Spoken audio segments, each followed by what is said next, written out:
Assalaamu calaykum waraxmatullaahi tacaala wabarakaatuhu. Barcelona family meel walbo aad adduunyada ka joogtaan waxaad ku soo dhawaataan muuqaal cusub oo aan kaga hadli doono xaaladda guud ee suuqa kale iibsiga gaar ahaan kooxda Barcelona maanta oo khamiis ayaanu ku soo qaadan doonaa warbixinadu ay majalladuhu ka qoreen intaanan barnaamijka u guda galin. Haddaba channelka Barcelona 252 haddii aad ku cusub tahay subscribe sar si ay kuu soo gaaraan muuqaaladeena soo socda. Muuqaalkanna Shergre haddii aanu ku bilowno wararka kooxda Barcelona waxay doonaysaa ciyaaryahanka reer Argentina ee Lautaro Martinez inuu soo bandhigto heshiis 7 sano iyo mushaar 7 milyan uu ku qaadanayo sanadkiiba.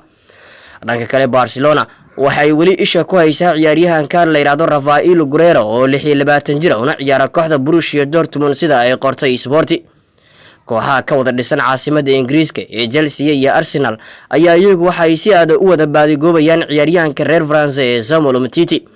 geesta kale kooxda Barcelona waxay rajeynaysaa inay dib ula saxiixato weeraryahanka reer Brazil ee Neymar Jr. sida laga soo xigtay Sky Sport majalada la yiraahdo.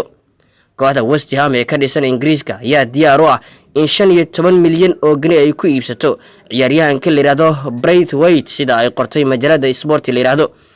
dhanka kale kooxdu waxay doonaysaa in Umtiti ay ku iibiso lacag gaaraysa 50 milyan oo euro sida ay qortay majalada Sport la yiraahdo. waa kee qodobka ugu muhiimsan ee adiga ku soo jiitay fadlan nala wadaag. sidoo kale haddii uu jiro qof aad jeclaan lahayd in warkan uu ka daawado channelkeena u sheergare channelka Barka 252 fadlan rukumo channelkan haddii aad ku cusub tahay. inta muuqaalkan iyo muuqaalka xiga aan isku arki doono sidaas iyo nabadgelyo.